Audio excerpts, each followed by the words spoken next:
Good evening students. तो आज से हम लोग अपने इस सब्जेक्ट को कंटिन्यू करने जा रहे हैं और आप लोग ये मान के चलें कि नेट और जेआरएफ की जो क्लास शुरू हो रही है इसमें हम लोग सेकेंड पेपर पर चर्चा करेंगे, जिसको आप यूनिट नंबर 5 के नाम से जानते हैं। इसका अभिप्राय हुआ कि स्टैटिक्स पर चर्चा होगी।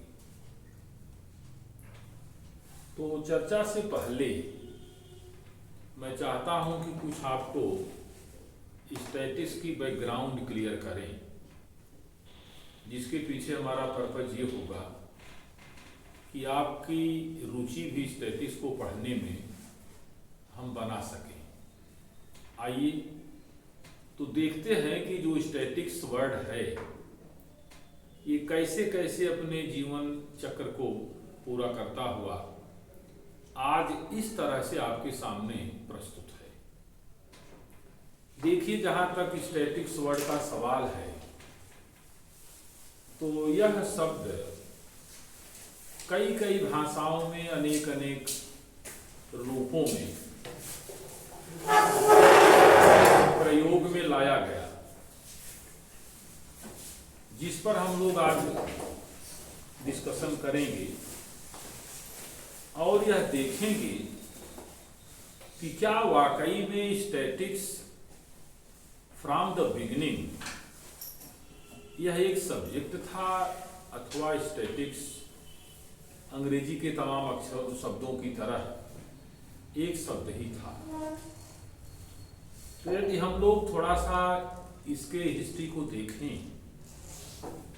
तो ये देखने को मिलता है कि स्टैटिक्स को इंग्लिश में दूसरी स्पेलिंग के रूप में प्रयोग किया जाता है, इटालियन में, लैटिन लैंग्वेज में, जर्मन में, फ्रेंच में, कई भाषाओं में देखा गया कि ये शब्द एक सब्जेक्ट होने से पहले भी प्रयोग में लाया जाता था। तो मैं चाहता हूं कि being a student of statics आप लोगों को ये जानना चाहिए कि अलग अलग भाषाओं में स्टैटिक्स वर्ड को किस किस नाम से लोग जानते थे और प्रयोग में लाते थे। तो कहने का अभिप्राय बड़ा साफ है कि इसकी जो हिस्ट्री है वो कहां से शुरू हो रही है, जहां से स्टैटिक्स पहले एक वर्ड था, धीरे धीरे कालांतर में करीब करीब 100 वर्ष के इर्द गिर्द बीते होंगे जब स्टैटिक्स एक वर्ड से डेवलप करके एक सब्जेक्ट बन गया। तो इसलिए सब लोग जो लोग क्लास में सीधे ऑफलाइन जुड़े हैं और जो ऑनलाइन हैं, कुछ अगर लिखना भी प्रारंभ करें तो बेहतर होगा। तो ऐसी स्थिति में आप लोग कुछ नोट कर लें तो बेहतर होगा। देखिए, जिस वर्ड को आप प्रयोग में लाते हैं स्टैटिक्स, यह इंग्लिश लैंग्वेज का वर्ड है, अर्थात सारे इंग्लिश में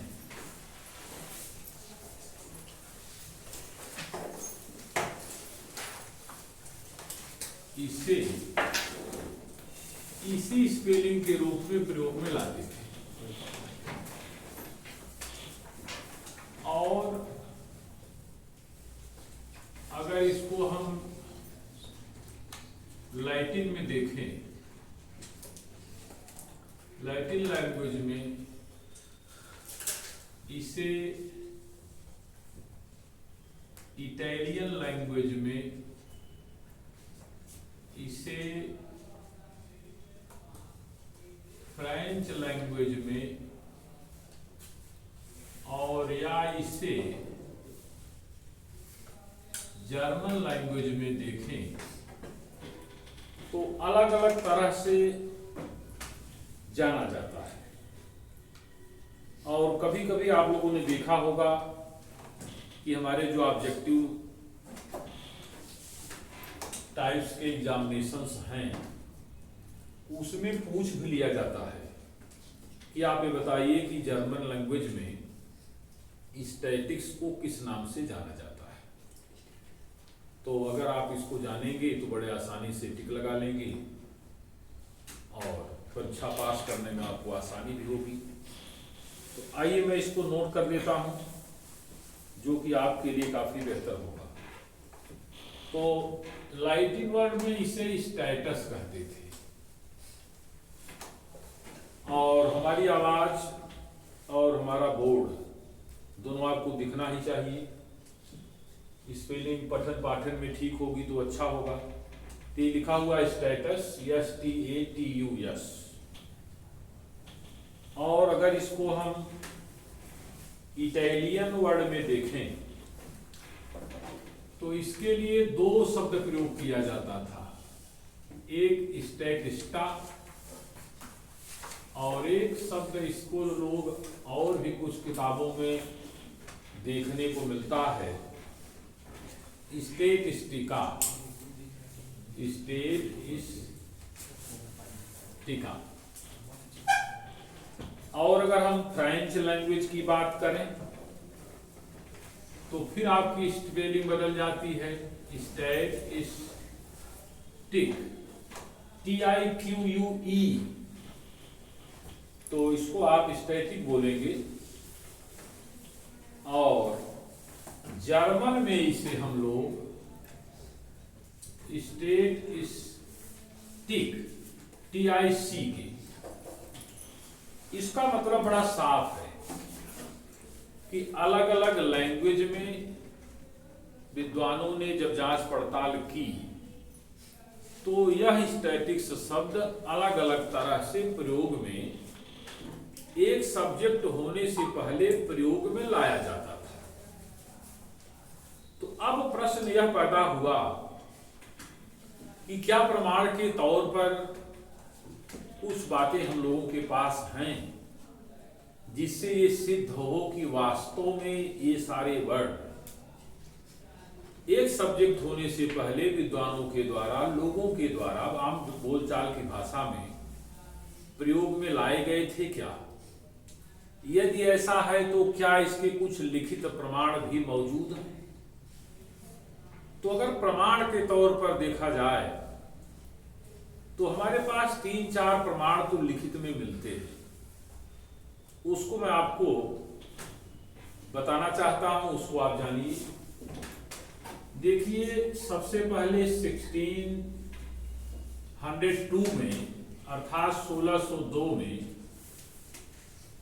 एक ड्रामा लिखा हुआ था जिसको आप नाटक समझते हैं, और वो भी किसी सामान्य व्यक्ति के द्वारा नहीं लिखा गया था, विलियम शेक्सपियर के द्वारा लिखा गया था, जिसका नाम है हैमलेट।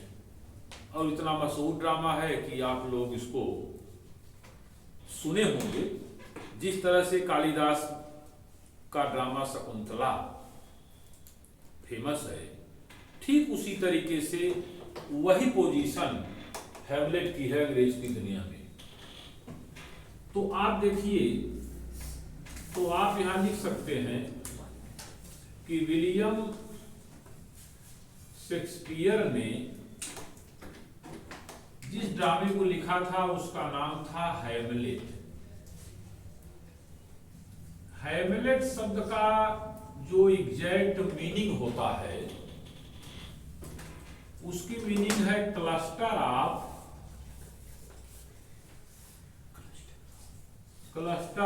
हाउसेस,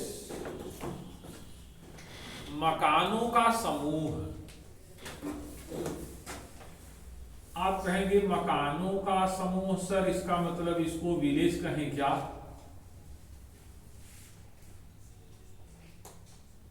तो ये विलेज से थोड़ा सा अलग है।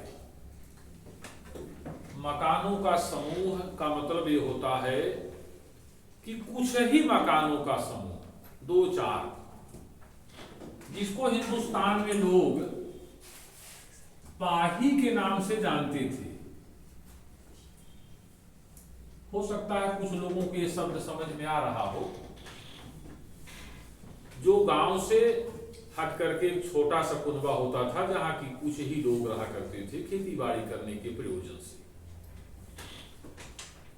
अब अगर हैमलेट शब्द का दूसरा अर्थ देखें जो ड्रामा के पीछे का था, तो वहां पर इसका दूसरा अर्थ बनता है कि जो डेनमार्क का उस समय किंग था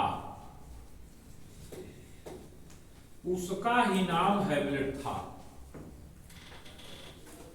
अगर शेक्सपियर के ड्रामा को आप पढ़े होंगे, सुने होंगे या आप पढ़ सकते हैं, तो उसमें आप देखेंगे कि जो ड्रामा की कथा है उसमें डेनमार्क का जो किंग है उसका ही नाम हैमलेट है। और कहानी इसी संदर्भ में लिखी गई है कि उसके पिता की हत्या करके उसके पिता की विधवा से हत्यारे ने विवाह कर लिया। देखिए, ड्रामा में शेक्सपियर ये नहीं कह रहे हैं कि हैमलेट की मां से विवाह कर लिया। आप ध्यान देंगे तो विषय वस्तु को समझ रहे होंगे। वो ये नहीं कह रहे कि हैमलेट की मां से विवाह कर लिया। शेक्सपियर कह रहे हैं कि हैमलेट के पिता की तो हत्या हुई, लेकिन उनके पिता की विधवा से हत्यारे ने विवाह कर लिया और फिर यहीं से जंग प्रारंभ होती है।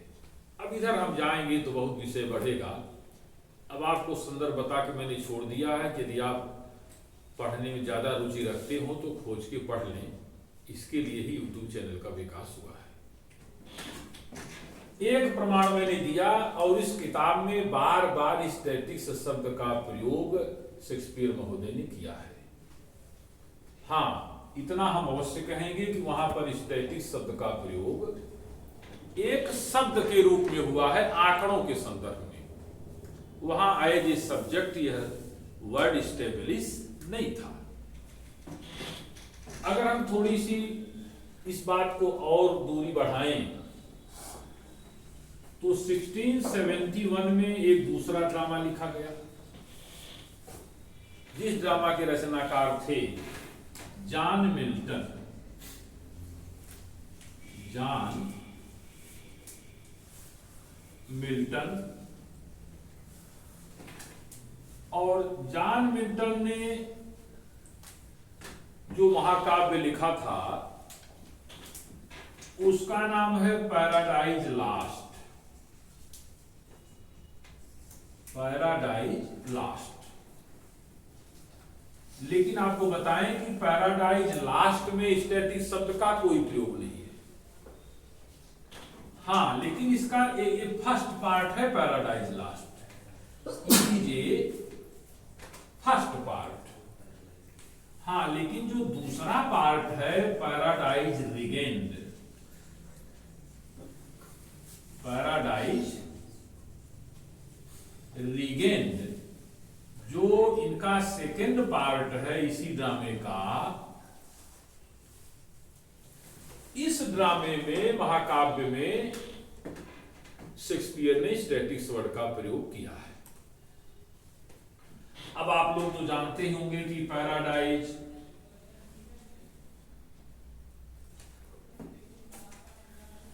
लास्ट का अर्थ क्या होता है। पैराडाइज माने होता है स्वर्ग।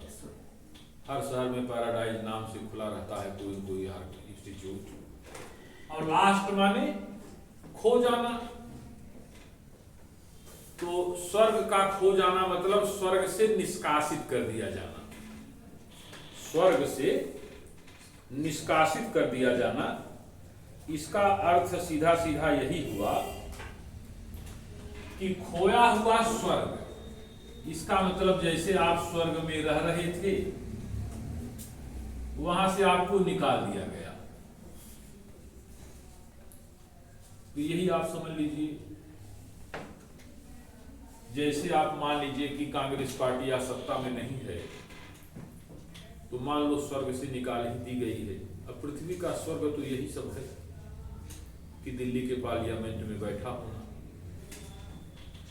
आप देखिए, अब दूसरा पार्ट जो है पैराडाइज रिगेंड, ये जस्ट इसका रिवर्स पोर्शन है। यहां लोग स्वर्ग से निकाल दिए गए थे। यहां एक दूसरे स्वर्ग को स्थापित करने की हाइपोथेसिस की जा रही है। स्वर्ग से बाहर कर दिया जाना, एक दूसरे स्वर्ग को प्रतिस्थापित कर देना, स्वर्ग की प्राप्ति। तो ये दो पार्ट हैं एक ही महाकाव्य के,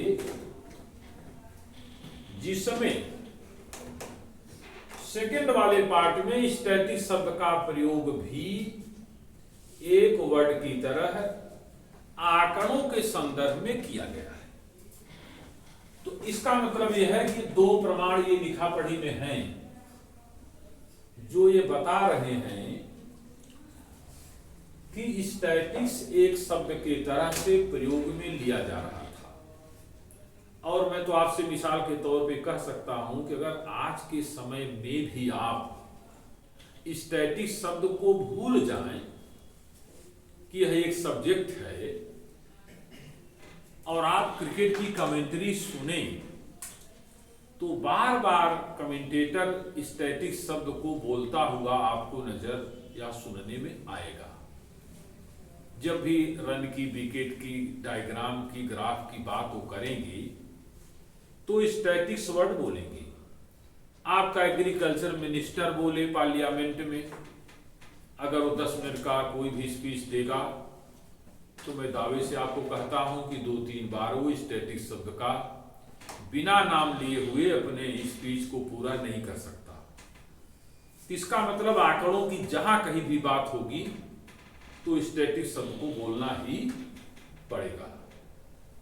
तो इसका मतलब नहीं हुआ कि कमेंटेटर को वहां पर स्टैटिक सब्जेक्ट की आवश्यकता है या एग्रीकल्चर मिनिस्टर को स्टैटिक शब्द बोलना है।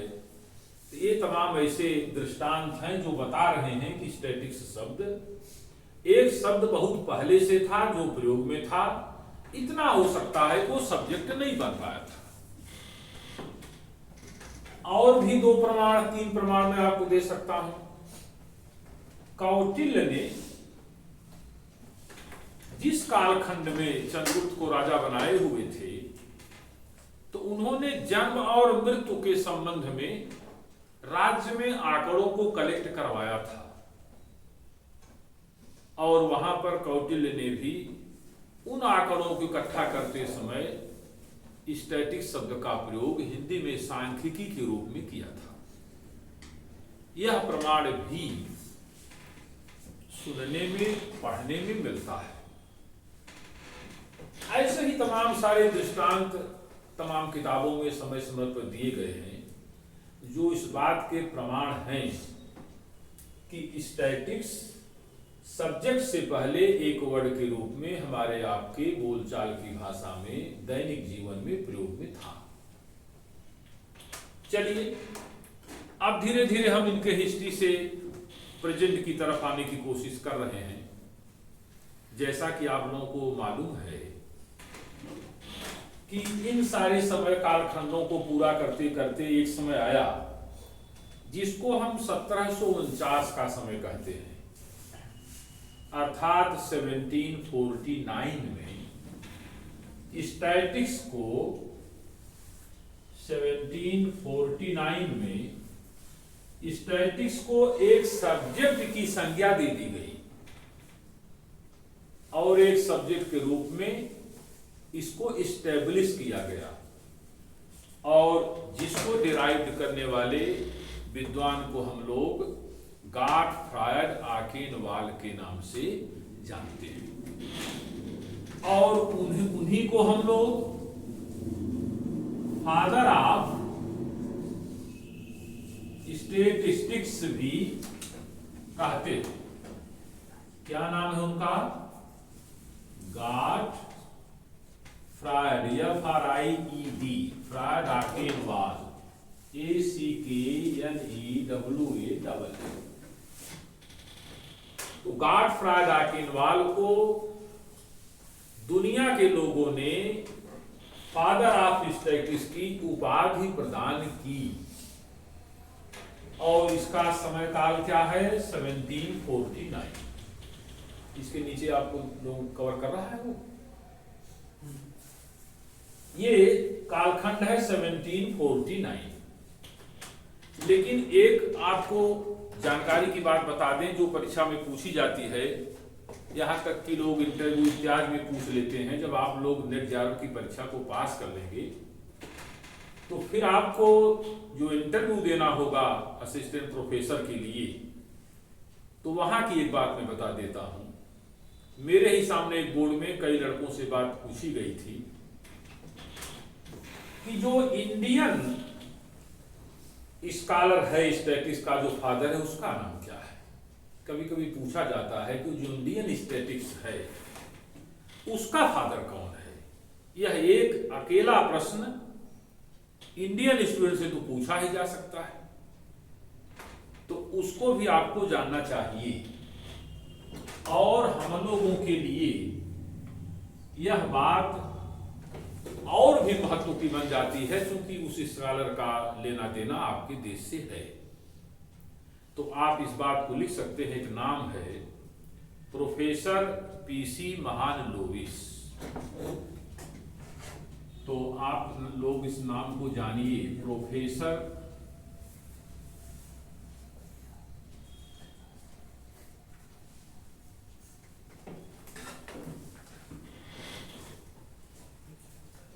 प्रशांत चंद्र है।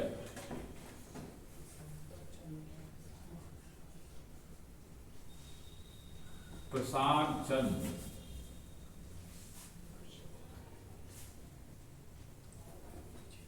महालनोबिस, इनके बारे में जानिए। इनका डेट ऑफ बर्थ है 1893। और ज्यादा डिटेल में लिख दे 29 जून। सब लोग इसको नोट कर लें, 29 जून 1893।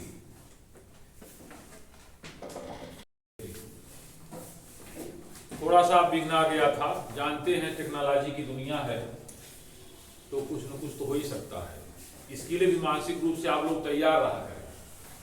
तो प्रोफेसर प्रशांत चंद्र महालनोबिस, हम लोग के देश में एक जादूगर थे, उनका नाम था पीसी सरकार, पीसी शर्मा। ये सब नाम आप लोगों को मालूम होगा, उन्हीं के नाम पर ये नाम है, तो आप इसको याद रख सकते हैं। तो 29 जून 1893 को इनका जन्म हुआ था। ये है डेट ऑफ बर्थ, और नीचे मैं लिख देता हूं डेट ऑफ डेथ। दोनों को जानना जरूरी होता है। तो डेट ऑफ डेथ है इनका 28 जून 1972, 20th जून 1972। आप देख रहे होंगे जैसे कोई फाइनेंशियल ईयर, कैलेंडर ईयर काम करता है कि जहां से शुरू होता है उसकी एक दिन पहले ही समाप्त हो जाता है। ठीक उसी तरह से इन्होंने भी अपने जीवन काल का समापन किया। जैसे लगता है जानबूझ करके काम किया गया हो, ऑब्जेक्ट पूरा हो गया और काउंटिंग ईयर इनका समाप्त। इस कालखंड में उन्होंने बहुत सारे महत्वपूर्ण काम किए। इसका मतलब नेशनल लेवल पर जो कंट्रीब्यूशन गॉडफ्राइड आकेनवाल का है उससे बड़ा कंट्रीब्यूशन इंडिया के रेफरेंस में, हिंदुस्तान के परिप्रेक्ष्य में पीसी महालनोबिस का है। और इन्होंने एक सबसे बड़ा काम किया हिंदुस्तान के लिए। उसकी डेट आपको बताएं कि 1931 में he has established Indian statistical institute of Kolkata. 1931, 1931 इसका मतलब है कि हमारे तमाम सारे स्वतंत्रता संग्राम सेनानी देश को आजाद करा रहे थे राजनीतिक तरीके से, और आपके पीसी महोदय उसी कालखंड में देश को आर्थिक रूप से सुदृढ़ करने के लिए संस्थाओं की स्थापना कर रहे थे। तो he has established Indian statistical institute, इसको नोट कर लीजिए, पूछा जाता है।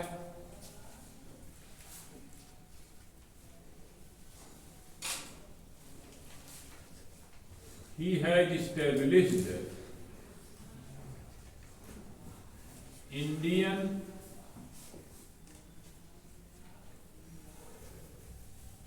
statistical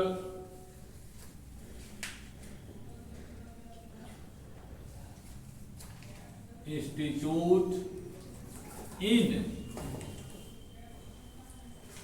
कोलकाता। तो ये हमारे लिए बहुत ही इंपॉर्टेंट क्वेश्चन है, वो आपसे पूछा जाता है। और इसमें जो सबसे इंपॉर्टेंट बात है वो यह है कि आपसे पूछा जाता है कि स्टैटिस्टिकल डे क्या है, सांख्यिकी दिवस किस तारीख को मनाया जाता है। इंटरव्यू में पूछ लिया जाएगा, यहां तक कि छोटी मोटी परीक्षाओं में टीजीटी पीजीटी में स्टैटिस्टिकल ऑफिसर में पूछते रहते हैं।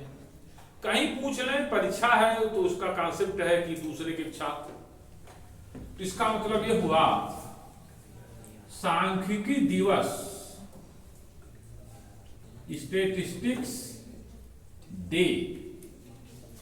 स्टैटिस्टिक्स डे कब मनाया जाएगा, कॉमन सेंस है, आप समझ रहे होंगे। इसकी तारीख है 29 जून। इसका मतलब जिस तारीख को प्रोफेसर पीसी महालनोबिस का जन्म हुआ था, उसी तारीख को हमारे हिंदुस्तान में सांख्यिकी दिवस मनाया जाता है। और इस दिवस पर उस विशेष वर्ष का जो विशेष सांख्यिकी का विद्वान होता है, उसे आपकी सरकार 2 लाख रुपए का नकद पुरस्कार भी देती है, कैश रिवार्ड। तो कभी कभी आपसे पूछा जाता है कि जो पुरस्कार की राशि है वो कितनी है, सांख्यिकी दिवस पर मनाया जाता है। इंडियन स्टैटिस्टिक्स का फादर कौन है। तो I think these are the very important questions related to your coming examination. हम आपको ये मटेरियल जो भी दे रहे हैं, इसमें से कुछ न कुछ कहीं न कहीं पूछा जाता है। हमारी ऐसी कोई बात नहीं होगी जिसका एग्जामिनेशन से कोई सरोकार ना हो। सुनने में आपको लग सकता है कि किस तरह की बातें हो रही हैं, लेकिन वो बातें विषय वस्तु से संदर्भित ही हैं। इन बातों के अलावा एक बात और पूछी जाती है कि प्रोफेसर पीसी महालनोबिस का जो एजुकेशनल स्टैंडर्ड था वो क्या था। क्या वो कोई सी स्टैटिक्स सब्जेक्ट के ही विद्वान थे, का वास्तव में तो ये हमारे देश के वैज्ञानिक थे। ये हमारे देश के एक प्रोमिनेंट साइंटिस्ट थे। Really PC Mahalanobis was a prominent scientist of India and he has established the statistics in such platform at this level. तो मैं आप लोगों से तो बात बात में हर समय कहता ही रहता हूं कि अगर आपने अपनी पढ़ाई को ढंग से मैथमेटिशियन अंदाज में किया है तो आपको तो मालूम होगा कि हर सब्जेक्ट को डिराइव करने वाला कोई मैथमेटिशियन ही हुआ करता है। यहां तक कि फिलॉसफी ही क्यों ना हो, पता लगा उस सब्जेक्ट को भी डिराइव करने वाला मैथमेटिक्स का विद्वान है। तो इसका अभिप्राय हुआ कि अगर आपको मैथमेटिक्स समझ में आती है तो कुछ भी आसानी से समझ में आ सकता है। तो मैं तो यहाँ नहीं नोट कर पा रहा हूँ, लेकिन आप लोग जो लोग पढ़ रहे हैं उनको जानना चाहिए कि नोट कर लें कि professor PC Mahalanobis was a great mathematician of your country. वो आपके देश की सबसे पहले साइंटिस्ट थे। इसके बाद उनका जो ख्याति है वह स्टैटिस्टिक्स की दुनिया में इस स्तर तक पहुंच सकी। अब धीरे धीरे हम स्टैटिस्टिक्स सब्जेक्ट में अपने आप को और आपको भी इंटर करा रहे हैं। अब दूसरा हमारा इंपॉर्टेंट क्वेश्चन यहां से शुरू हो रहा है कि स्टैटिक्स वर्ड को जब हम प्रैक्टिस में लाते हैं, यूज में लाते हैं, तो उसके यूज का अंदाज क्या है। तो आप सबसे पहले यह जानिए कि स्टैटिक्स प्लूरल और सिंगुलर दोनों सेंस में प्रयोग में लाया जाता है। तो मैं लिख रहा हूं, थोड़ा सा आप कैमरे को उधर एडजस्ट करिए, और करना है।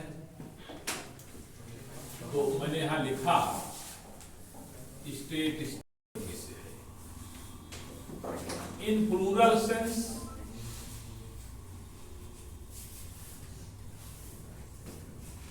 और दूसरा सेंस है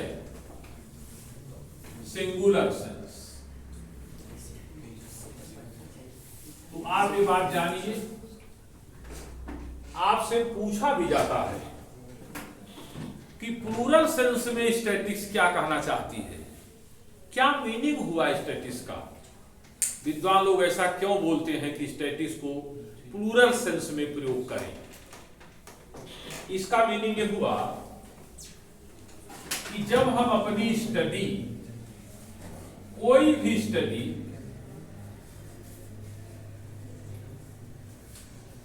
जब क्वालिटेटिव और क्वांटिटेटिव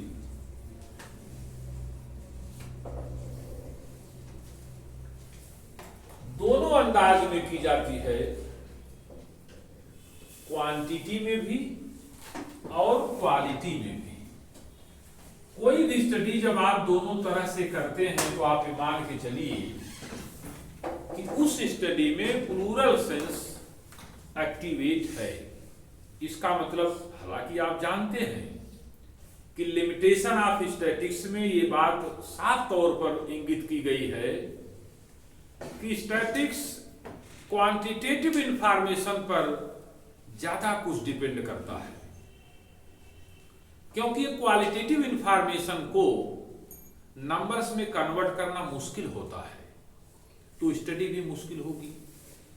लेकिन हम पूरे तौर से नहीं कह सकते कि स्टैटिक्स केवल क्वांटिटेटिव इंफॉर्मेशन पर ही आपकी हेल्प करेगी। हम आज के युग में ये भी कह सकते हैं कि अब तो ऑनेस्टी को भी हम क्वांटिटी के फॉर्म में मेजरमेंट कर लेते हैं। तो इसलिए स्टैटिक्स को स्टडी करने से पहले यह बात आप जानिए कि स्टैटिक्स किसी भी स्टडी को स्मॉलेस्ट फॉर्म में, सिंगुलर फॉर्म में नहीं करती। और आप व्यवहार के तौर पर सुनते भी होंगे, कहीं भी किसी विषय में जब बात होती है तो लोग कहते हैं इस तरह का डाटा हमारे पास उपलब्ध नहीं है। और आप जानते हैं कि डाटा शब्द स्वयं प्लूरल फॉर्म है, बहुवचन है। कहीं भी आपने जीवन में जल्दी नहीं सुना होगा सिंगुलर फॉर्म में इसी डाटा को डेटम कहते हुए लोगों को। इसका मतलब है कि स्टैटिक्स का इनडायरेक्टली इंडिकेशन यही है कि आप जब भी स्टडी करें तो स्टडी का जो स्केल हो थोड़ा सा वह बड़ा होना चाहिए। और सुनते भी होंगे, चुनाव से पहले, चुनाव के बाद तमाम सारे लोग अपने अपने अनुमान लगाते हैं और साथ में बताते रहते हैं कि मैंने इस तरह की स्टडी तो 2 लाख लोगों पर किया था, 4 लाख लोगों पर मैंने किया, 20,000 लोगों पर किया। ऐसा कहने के पीछे उनका क्या मानना है?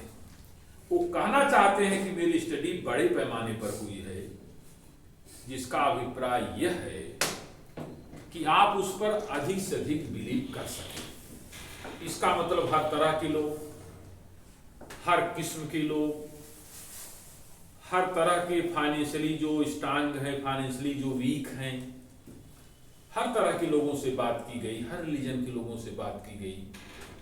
तो स्टैटिक्स के बारे में कहते हैं कि statics does not study singular individual information. इसका मतलब इंडिविजुअल इंफॉर्मेशन पर स्टडी ये नहीं कर पाती, करती तो है लेकिन उतने बेहतर रिजल्ट नहीं दे पाती। तो स्टैटिक्स की स्टडी से अगर बेहतरीन रिजल्ट आपको चाहिए तो आपको जो साइज ऑफ स्टडी है उसको दैट शुड बी लार्जर, उसको बड़ा करना पड़ेगा। तो आप यहां जानिए कि स्टैटिस्टिक्स का प्रयोग आज की तारीख में हम लोग प्लूरल सेंस में भी, जिसमें क्वालिटेटिव और क्वांटिटेटिव दोनों अप्रोचों की बात होगी, और सिंगुलर सेंस में भी इसकी बात हम करते हैं। इसीलिए सिंगुलर सेंस में इसको साइंस ऑफ एवरेजेस भी कहा जाता है। साइंस ऑफ एवरेजेस, तो साइंस ऑफ एवरेजेस के नाम से इसको लोग जानते हैं, कहते हैं। तो इसका मीनिंग ये हुआ, अगर आप स्टैटिस्टिक्स को सिंगुलर फॉर्म में चाहें तो भी इसकी स्टडी की जा सकती है और रिजल्ट पाए जा सकते हैं। हाँ, इतना जरूर है कि वो रिजल्ट नहीं पाए जाएंगे जो प्लूरल फॉर्म में पाए जाएंगे। और आपसे बताएं कि पिछली ही परीक्षा में, JR की परीक्षा में पूछा गया था कि स्टैटिस्टिक्स प्लूरल फॉर्म में क्या बताना चाहती है। उसमें जो 4 अल्टरनेटिव अवेलेबल थे, उसमें एक अल्टरनेटिव था it studies qualitative and quantitative data. इसका मतलब है कि यह गुणात्मक और मात्रात्मक दोनों तरह के पहलुओं पर अध्ययन करती है। अब हम लोग अपनी बात को थोड़ा सा और आगे की तरफ अगर बढ़ाएं तो एक बात ऐसी है स्टैटिस्टिक्स की दुनिया में जो कई सारी ऐसे पुराने पहलुओं को खोल सकती है, जो स्टैटिस्टिक्स को समझने वालों के लिए बहुत कुछ आसान करेगी। जैसे आम बोलचाल में आपने एक बात सुनी होगी कि लोग कहते हैं कि दुनिया में 3 तरह के झूठ सुनने में आते हैं। एक होता है झूठ, दूसरा होता है सफेद झूठ, और तीसरा होता है स्टैटिस्टिक्स। अब आप जरा सोचिए, हमारे कुछ लड़के कह रहे हैं उधर जो क्लास में बैठे हैं काला झूठ, वो सोच रहे हैं कि सफेद झूठ सर बोले ही हैं तो काला नीला पीला कुछ और बोलेंगे। तो लड़के अपना अपना अंदाजा देते रहते हैं, हो सकता है सही निकल जाए तो हम भी स्कॉलर मान लिए जाए। आप सोचिए कि स्टैटिस्टिक्स के संदर्भ में कुछ विद्वानों का एक कथन है कि स्टैटिस्टिक्स 3 प्रकार के झूठ में स्टैटिस्टिक्स स्वयं एक झूठ है, ऐसा लोग कहते हैं। ऐसा नहीं कि स्टैटिस्टिक्स से नाराज हैं या उसकी बुराई कर रहे हैं, उन्हें लगता है कि जिस दावे से स्टैटिस्टिक्स अनाउंसमेंट करती है कि मैं ऐसा कर दूंगा वैसा कर दूंगा, तो उतना खरा नहीं उतरती जितना कि होना चाहिए। अब आप जरा सोचिए कि अगर आपको एक बात बता दी जाए और आप उसकी स्टडी कर लें तो शायद आप ये कहना बंद कर देंगे कि स्टैटिस्टिक्स विषय भी एक प्रकार का झूठ ही है। उसे हम लोग कहते हैं लिमिटेशंस ऑफ स्टैटिस्टिक्स। लिमिटेशन का मतलब यह हुआ कि अगर आप स्टैटिस्टिक्स की स्टडी से पूर्व उसकी लिमिटेशन पढ़ लें, लिमिटेशन का मतलब यह हुआ कि वो सारे स्कोप समझ लें जहां तक स्टैटिस्टिक्स कुछ ठीक ठाक ढंग से बता सकती है, तो शायद आप उसके बाहर स्टैटिस्टिक्स का प्रयोग नहीं करेंगे, और बाहर प्रयोग नहीं करेंगे तो आपके द्वारा जो भी अनुमान लगाए जाएंगे वो गलत भी साबित नहीं होंगे। तो मेरे कहने का अभिप्राय कुल मिला के यह है कि यदि आप कुछ इस तरह के अनाउंसमेंट करेंगे जो स्टैटिस्टिक्स के लिमिट के बाहर की होगी, तो जाहिर सी बात है कि स्टैटिस्टिक्स के अनुमान वहां गलत साबित हो सकते हैं और होना चाहिए। लेकिन यदि सीमाओं के अंदर रह करके स्टडी करेंगे तो शायद आपको आपका विश्वास विषय के प्रति बना रहेगा और आप निरुत्साहित भी नहीं होंगे। जैसे आपने देखा कि मैथमेटिक्स जहां जहां अपने को कमजोर पाई तो उन सारे मेजरमेंटों का दायित्व तो स्टैटिक्स के ऊपर लोगों ने डाल दिया। मिसाल के तौर पर प्रयाग के महाकुंभ में कितने लोग स्नान करने के लिए आएंगे, लोगों ने पूछा कि इस बात का अनुमान लगाया जाए, तो कोई मैथमेटिशियन आगे नहीं आएगा जो ये बता दे गिन करके कितने लोग आने वाले हैं। लेकिन अगर आप स्टैटिस्टिक्स के विद्वानों से पूछेंगे, ऐसे खटाखट बताएंगे जैसे लगता है कि पूरे देश में, देश के बाहर जा जाके घर घर पूछे हों कि कौन कौन स्नान करने के लिए आ रहा है, नाम सहित बता देंगे। आप जाहिर सी बात जरा सोचिए कि इस संदर्भ में लगाया गया अनुमान क्या सर्वथा 100% सही हो सकता है? होना ही नहीं चाहिए। पेड़ पर कितने पत्ते हैं मैथमेटिक्स वाले नहीं बोलते, स्टैटिक्स वाले 2 मिनट में बता देंगे कि इस पेड़ पर कितने पत्ते हैं। वो जानते हैं कि दूसरा कोई चढ़ करके गिनने वाला भी तो नहीं है। तो अगर हमने 2-4 हजार पत्ते कम या ज्यादा बता ही दी तो क्या बिगड़ने वाला है? और कौन आके बताने वाला है कि नहीं आपने जो बताया था उसमें से तो 20 पत्ते ज्यादा थे, कम थे। आकाश में कितने तारे हैं इसको भी स्टैटिस्टिक्स का विद्वान बता सकता है। यहां तक कि आपके सर में कितने बाल हैं ये भी स्टैटिस्टिक्स का विद्वान बता देगा। लेकिन मैथमेटिक्स का विद्वान अपने सर पर कितने बाल हैं उनको भी नहीं बता सकता। वो तो यहां तक डरता है कि अगर सर में एक भी बाल ना हो लेकिन फिर भी पूछा जाए कि कितने बाल हैं तो दावे से नहीं कह सकता कि एक भी बाल नहीं है। लेकिन स्टैटिक्स वाले सर पे बाल हो ना हो जरूर बताने की कोशिश करते हैं और बताते हैं। तो इसीलिए लोगों को यह देखने में लगता है, सुनने में लगता है कि स्टैटिक्स ने जो कुछ बताया ये तो फाल्स है। तो स्टैटिक्स ये भी कहती है कि आप हमारे द्वारा जो भी रिजल्ट पा रहे हैं ये मान के चले कि उसमें थोड़ा डिफरेंसेस हो सकते हैं, और अगर वो डिफरेंस भी एक सीमा के अंदर हैं तो इसका मतलब उसमें सब्जेक्ट का कोई दोष नहीं है। इसमें भी उस व्यक्ति का ही दोष है जिसने इस संदर्भ में अपनी स्टडी किया था। आप कहेंगे आपकी बातचीत से तो आज ऐसा ही लग रहा है कि जैसे आपने स्टैटिक्स विषय से कुछ रिश्वत ले लिया हो और उसकी मुकदमेबाजी कर रहे हो, उसी तरह से उसी की तरफ से लड़ रहे हो, सिद्ध करने पर बिल्कुल आमादा हो कि स्टैटिक्स जैसा सब्जेक्ट दुनिया में कुछ नहीं है। मैं आपसे बताऊं, बिना स्टैटिक्स के 1 मिनट चलना आपका मुश्किल है। दुनिया का ऐसा कोई क्षेत्र नहीं है जहां स्टैटिक्स का प्रयोग आज से नहीं मानव के जन्म से ही प्रारंभ क्यों न हो गया। आप जरा सोचिए, हमारे आपके घरों में जब हमारी आपकी दादी इत्यादि लोग आलू पकाती थी तो क्या कोई टेक्निकल टूल्स लेके बैठती थी? मशीन लगा के बटलोई में देख लेती थी पकी है कि नहीं है, लेकिन एक आलू ऊपर से टच करके समझ जाती थी कि पूरे बटलोई की आलू पक चुकी है, पूरे बटलोई का चावल पक चुका है। तो ये उनका इंटेलिजेंस था, ये हमारे सब्जेक्ट का प्रभाव था।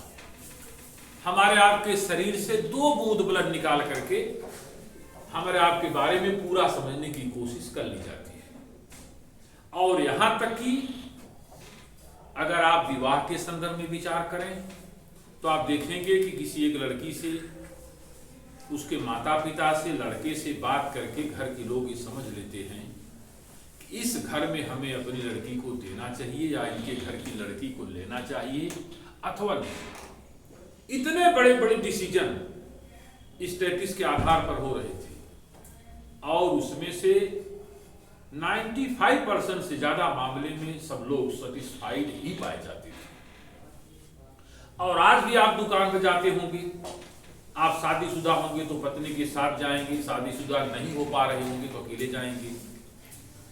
पूरे पूरे बोरे का चावल आप 4 चावल अपने हाथ पर लेकर के देख करके डिसीजन ले लेते हैं कि इस तरह का चावल हमको खरीदना चाहिए कि नहीं खरीदना चाहिए। ये तमाम सारे मामलात ऐसे हैं जहां कि आप अपने हर दैनिक क्रियाकलाप में स्टैटिक्स का प्रयोग कर पा रहे हैं। तो इस तरह से मैं चाहता हूं कि सबसे पहले मैं आप लोगों को एक्सप्लेन करूं कि स्टैटिक्स की लिमिटेशंस क्या है, और after the study of limitations of statics आपके मन में किसी प्रकार की कोई भी शंका, विषय के प्रति कोई भी असंतोष बचेगा नहीं, ऐसा हम समझते हैं। तो आज की क्लास को मैं ही विराम देता हूं और उम्मीद करूंगा कि आपका थोड़ा सा मन स्टैटिक्स के प्रति साफ हुआ होगा और विषय को पढ़ने के लिए कुछ सोच रहा होगा। एक बात आप जानिए कि केवल किसी के पढ़ाने से किसी परीक्षा को क्रैक नहीं किया जा सकता, अल्टीमेट आप ही हैं। हमारा तो काम केवल इतना ही है कि आपके अंदर मैं रुचि पैदा करूं और तमाम जो कठिन से कठिन बातें लिखी गई हैं उनको सरल करने की कोशिश करूं। से सारा कुछ आपको ही करना होगा। तो बहुत बहुत धन्यवाद, आप लोगों ने अपना अमूल्य समय हमको दिया। Thank you.